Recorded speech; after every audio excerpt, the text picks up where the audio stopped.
Well, now it's working. Go. Welcome.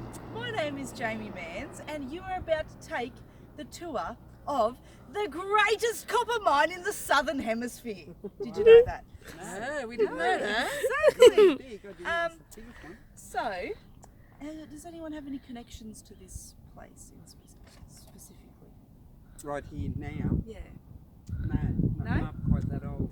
Well, it is a monument for when you're leaving Cobar. You take a photo of the Cobar sign right behind us. We'll head over there in a second. But I also want to say, glad to see you've all got your walking shoes on, and just be careful when we're walking around. And when you do head up the road here, so if you stay behind me and not towards the road, that'd be awesome. Okie dokie. So we're going to continue on to our first site, the Cobar side.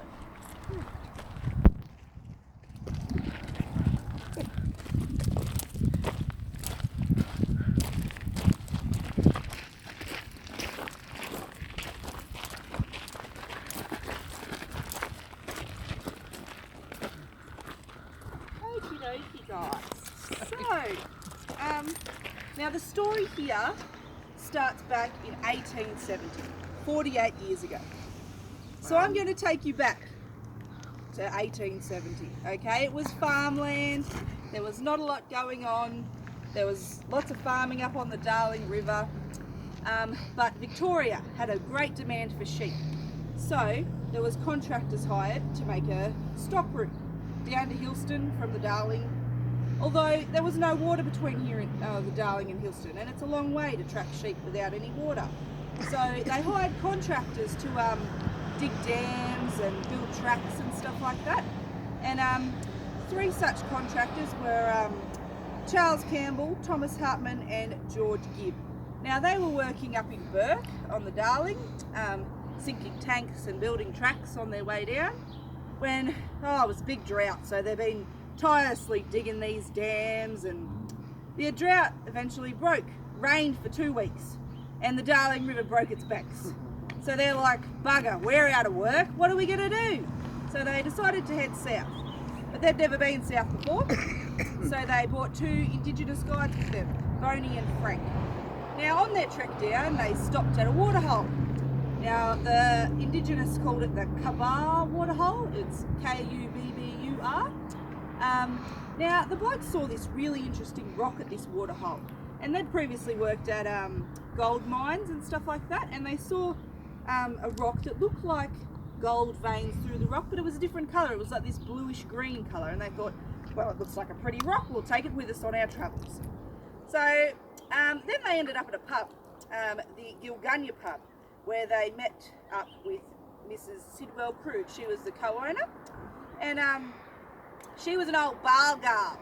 Now, if you don't know what a Balgal is, it's a Cornish name for someone who separates the waste rock from the good rock. So she would get out the good bits of copper, and she'd worked at copper mines down in Adelaide, or in South Australia, not really Adelaide. So she identified the rock as copper, and she was like, oh, I reckon that'd be about 30% copper, guys. You're in for a squillion if you tell me where it is. A bit tight-lipped about that after that. So the blokes then were like cheering, we're gonna be rich, but we didn't have 2 pennies to rub against each other. Geez, how are we gonna get a mining lease? How are we gonna get put our stake in our little plot?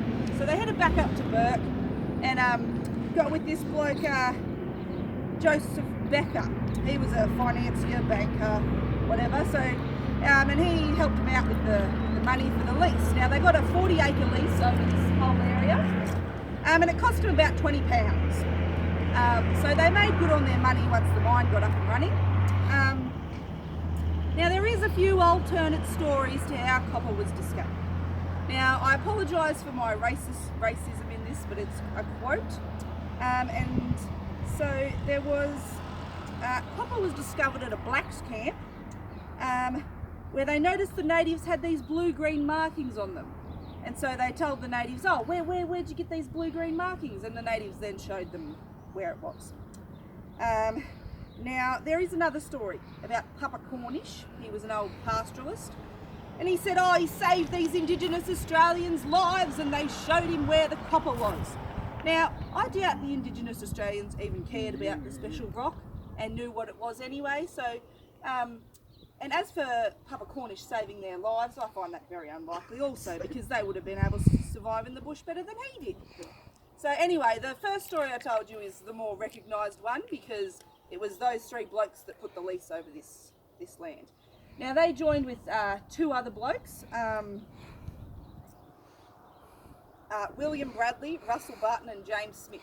Now you may notice that some of the streets in Cobar are named after these grand figures that, you know, came and conquered Cobar's mining. Now when they first started digging here, they didn't really have any money to hire people to come and help them dig. So the first year they dug it all themselves. And by the end of that year, they had dug out 240 tonnes of ore. God. Now they sent that to Laos via bullets. No, they dug it all with a pick and a shovel. Yep. So then they sent all that ore, bullets to Laos, and then down on a paddle steamer all the way down to Adelaide. And by the end of that year, they had enough money to hire a mine manager. In 1871, Captain Thomas Lean, and he'd managed a heap of ships and he managed a heap of other mine sites, and they thought he was U-Butte. So then the copper rush happened. Every man and his dog kept moving here, and the first pub opened in 1873. Just 2 years later, they got that popular. Now during that time, there wasn't really workers' rights. There was, you know, oh, you come here, you're going to work for me, and so they had a few uprisings, and the workers rioted because they weren't getting paid enough, and there was a few threatened lynchings. Yeah, so they were. That means they're going to get killed without trial or hung or whatever. That never eventuated because the mine manager was like, "Shit, we better start paying these guys." Anyway, that brings us to our Cobar side. Now, with this copper rush, before they had to send all the ore via bullets to Laos, so that it was unprocessed. It was like the crap with the good stuff. So, you know, it's heavy on the bullets, it's heavy on the transport, it's heavy everywhere. They're losing money with that way. So they decided to build these smelters, and I'll just pass a picture around of what the smelters looked like in 1912, which was around 15 years after that. But this is what they were looking like in their peak. You can just pass that around, thank you. Now that's what this is, like that's the back end of the smelter. Now those chutes you see coming down, that was where the ore was put down, and there was these fire buckets at the bottom, and it would extract the goodness from it. So by that stage, then they were just sending all the good stuff. Now, the first furnaces were built in 1875, so it took them like 4 years to get their stuff sorted and get enough money to start building these smelters. Now, the smelters first started out burning wood, so they would use wood as fuel to burn the smelters to get the stuff out. So by the end of, after a few years of smelting, they'd burnt a lot of wood. So Cobar looked pretty desolate. I'll pass that around. No trees, no nothing. Up in the back here, you can see where the smelters are. Oh, it looks a bit worse than it does now. The trees are only just starting to come back. Now, so the raging fire would separate the copper from the ore.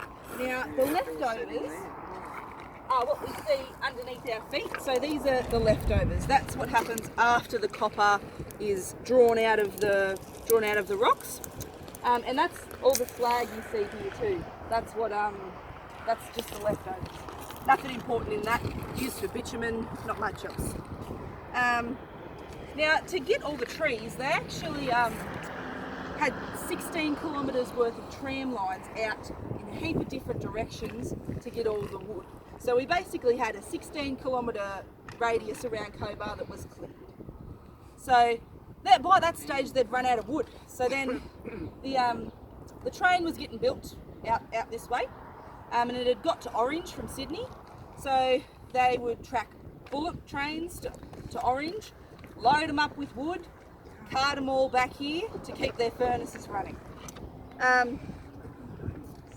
Yeah, so now the lettering on the Cobar sign is also made from copper, which is a nice little connection that the council made. In other words, you know, greatest copper mine in the southern hemisphere. Now I will keep saying that over the course of this this tour, and that is because the Sydney Morning Herald called it that in 1913. So it must be true. So it must be true. You've got to trust our newspapers. Yes, yes. Now, does anyone know what copper's used for? Good job. Yep. Yep. So now every time you turn on a light, you're using copper. Every time you turn on the tap, you're using copper.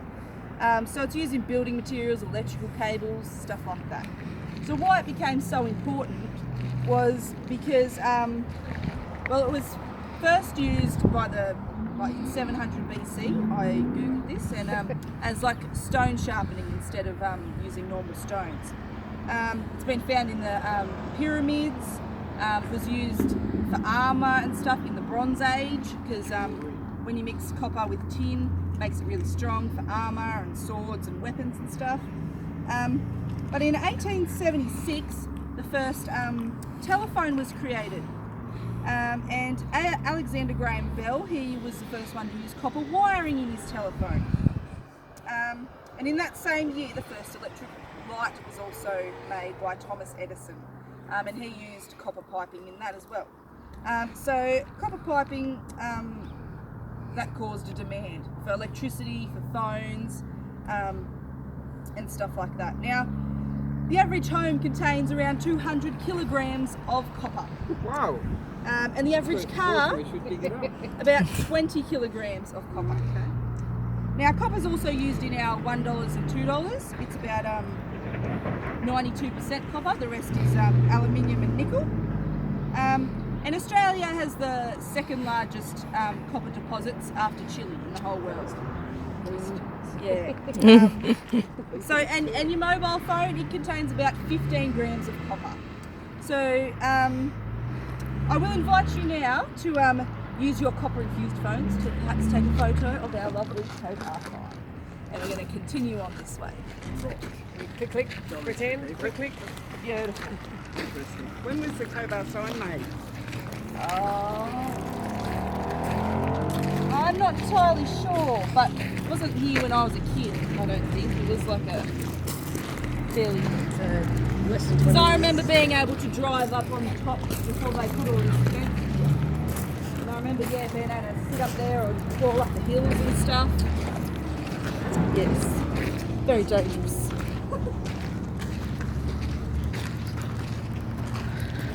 I've got a bit of trivia about it too, the trees, some of the trees. When Dad was there as manager of Oral, which is now Cobar Cement,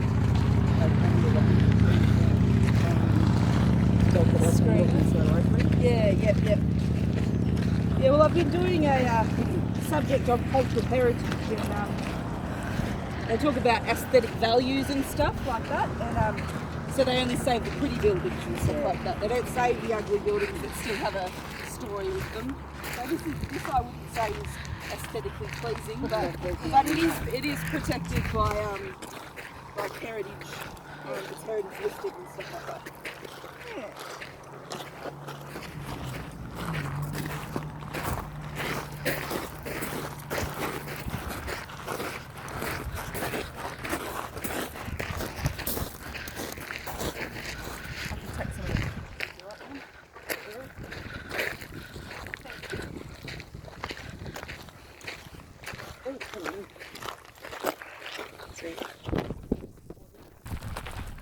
Yes?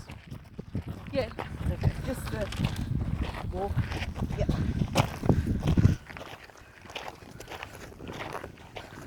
So there's no toxins in the rocks that get washed down into our town? Oh, I can't say for sure, but I'm sure the mines have some lovely environmental plans, you know, for the toxic runoff and, yeah. Trees still seem to grow, so can't be that bad.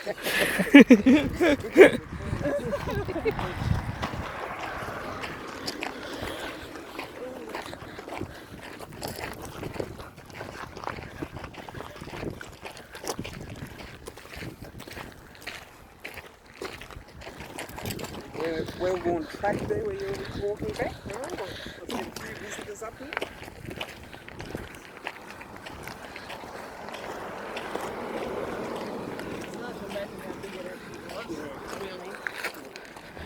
I'll have some photos for you guys to see in a little bit. But we're just going to stop in this nice little shady spot just here. I don't know what this little plant here In the is. trees again. Christmas tree. Christmas tree. Some sort of pine. Yes, it is a pine. It is a white cypress pine. Now, this area would have been full of heaps of them. Now, they grow from 5 to 18 metres tall. I've never seen one 18 metres tall, probably because they're all chopped around down here, so they never got to 18 metres tall. Now they were used for the furnaces, but also for the construction of the mine. Now I'm just going to show you a photo of the different ways in which they would have used the wood in the mines.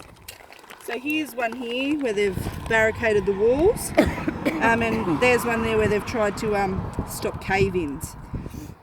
That's how I want to. Yeah, the ladders. Yeah. Now it's now used for house framing and stuff like that. You hear of pine. You know, I'm going to go get the 4x4 of pine or something like that. Now, this would have been a desolate place for the 48 years this was running. You know, can you imagine looking out here, being clear, nothing, remembering that other photo, just nothing. Now, during that time, water was a big problem. Now, with the mass migration of miners here, there would have been their families as well, so their wives, their children. Now, during that time, the 48 years, there was 4 significant droughts. Now, they lasted from 2 to 5 years. So, the mine had started to dig tanks and stuff for their own water storage, as well as the town was growing and stuff like that, so they tried to build some dams for that. But during those dry times, there was a few mass migrations to Burke, where the families and everyone would leave and just leave the miners here for their bare essentials. Now, there was a tank just over that way, and that was used for the mine. Truck drives past. So some of the droughts got so bad they had to have armed guards at the water tanks so no one would pinch any water. Now, travellers were allowed 1 drink for their horse and 1 drink for them while they continued on their way, just out of the good kindness of our hearts, you know. Guards would be like, right, 1 drink, on your way. Yes, so it did get that bad. So at peak times, like this area here, they had 14 smelters. So each one of those little chutes counts as 1 smelter. There was 14 of them. There was a 64-metre chimney stack. So if you can imagine 64 metres up into the air, this giant chimney stack. And at its peak it had about 2,000 workers. So there was several mine shafts. So there was another one over in this area here. And there was several different shafts that went down all around here. But yeah, another reason why it is the greatest copper mine in the southern hemisphere. We're going to continue on our way, guys. Imagine building a plane. Yeah. They did do a replacement one, and they had a memorial knocking down of the other one, and some of the photos are like incredible, but half lit. It's like the Leaning Tower of Pisa or something. It's like you see on TV. And above the buildings. Polished. Oh, no, this is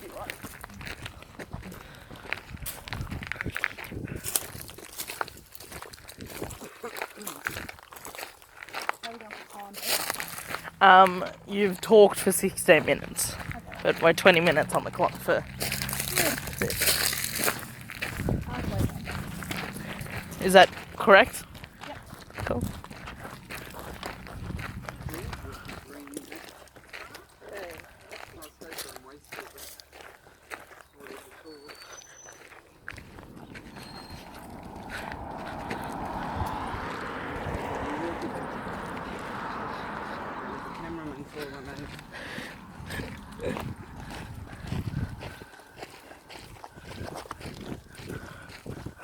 It was favourite mother. Oh, you're all right. Watch me walking, guys. Another Wendy.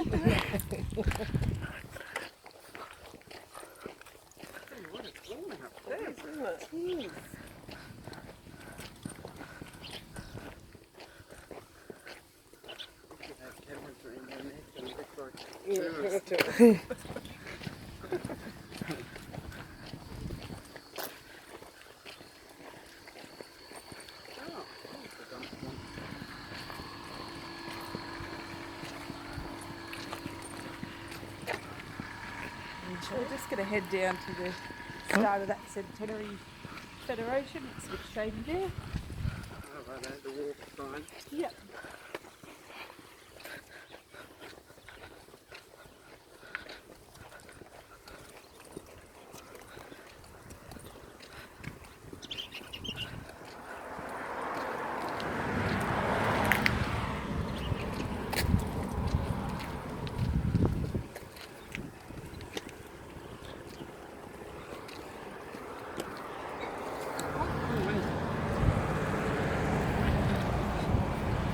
G'day, guys. So now we're going to talk a little bit about the building behind me. Now, it was the Mines Administration building, and it was finished in 1912. It took them a few years to finish it. Now, the reason it's so grand, with big arches, big front veranda, and if you go inside there's this giant staircase that goes up, is because they wanted to show off how much money they had in the mining community. Like you see mine administration buildings now, they're not as grand as this. They wanted to show off. They wanted to feel flash and show their wealth. Now, during the time the mine was open, they had 3 different owners. So the first guys, they lasted for 5 or so years, 5-6 years. And they ended up having a heap of debt. So there was droughts, and then there was falling copper prices. The mine closed for a little bit, and then a syndicate took over. So there was this secret syndicate that ended up buying up 2/3 of the shares of the company, and then the company was like, right, we'll sell it to you guys if you settle all our debts and everything. So then they took it over. So this was during the syndicate time when this was built. So they had a really great time. So they increased wages by 7%, mostly because there was uprisings and Threats of strike and stuff like that, and they liked their money too much. And they also built this. Now, it was a status building in town. So this was, it was the first mine. It was the big status building. Apart from, say, the Catholic Church, there was probably none other that was as grand. Now, as the mine closed in 1919, this became a accommodation for other miners. It was a haunted house at some stage. And in 1963, the Cobar Mines Pty Ltd ended up buying the property, and they bought it to turn it into a mine museum. But they never did that. They just used it as accommodation for the CSA miners. They never eventuated to that. So they were like, right, let's palm it off to the council. We'll sell it to the council for $1 and they will turn it into the mining museum it is today. Now that was done in 1968. Now, the mine closures affected, people in the town, but at its peak, it was about 10,000 people in the town, so the town would have been roaring. There was about 40 pubs. We had our own stock exchange where people would trade their stocks and stuff like that. 3 Chinese gardens. There was heaps of stuff in town. Another reason why it was the greatest mine in the southern hemisphere. Okay, right, we're going to continue around the corner and we're going to see a few more evidence of some mining stuff. Oh, and I would like to show you, hang on, I forgot about my photo. Now this is a picture of the building as it was first finished in 1912. And there's the view down the main street here from the building. So Not only says it, she writes it. There's the... Red sharp.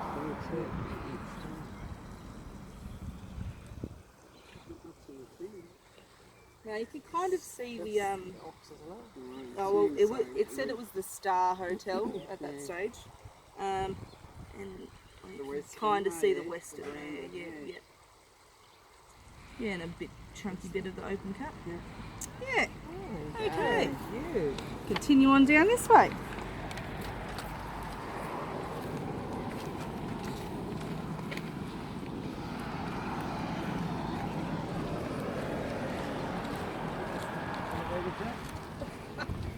Nobody had a waste of water.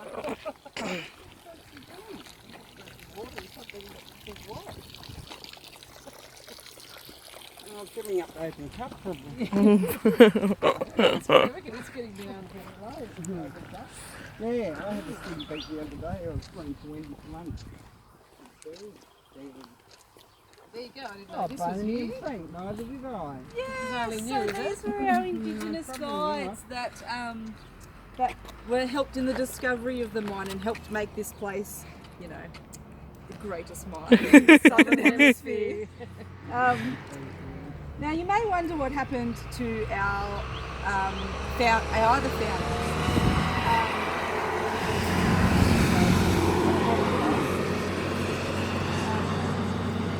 Now, Mr. George Gibb, one of the other founders, he died just aged 34, 5 years after discovering copper in Cobar, from alcohol poisoning. I think he just partied too hard after 40 making some pubs. squillions. It was before then. Yes, and our other Imagine man, that. Mr. Charles Campbell, he died in 1883, aged 43, from stomach cancer.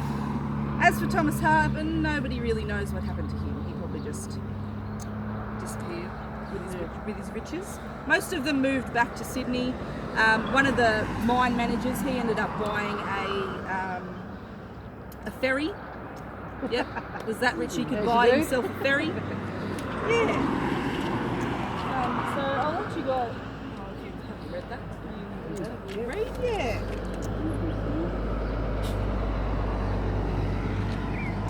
Yes, so those legends, Boney and Frank.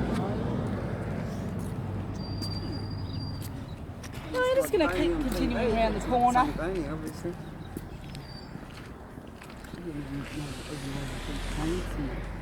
To be honest. This must be new, all this. Haven't noticed it before. No, I mean, that's what I was thinking too. Here's a They look monument to new. those three blokes. Oh yes, Campbell, them I've Hartman heard of, and but the Gibb. bow girl I didn't know who she was. I Yes. thought you were saying bar girl.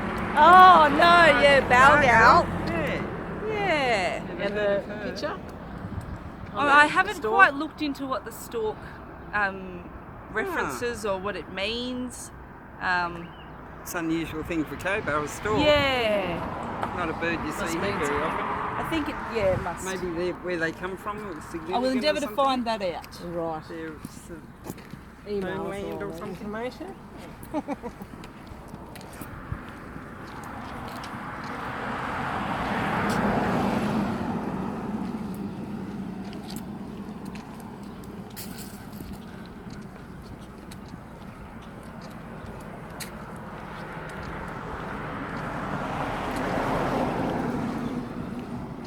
Those trees too, I've seen them before.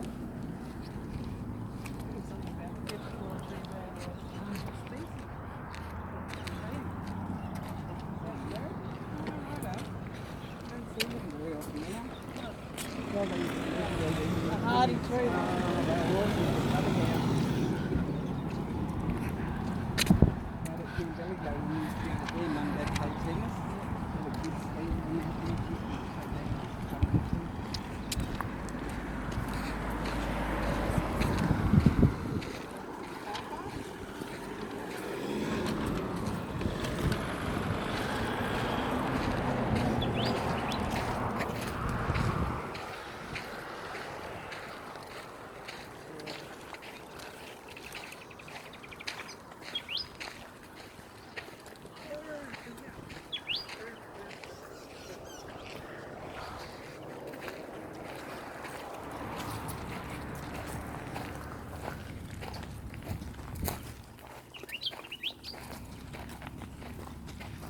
time do you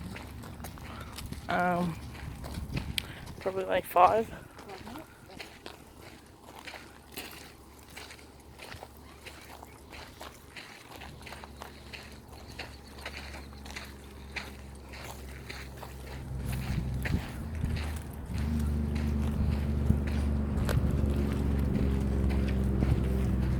Not much further, guys.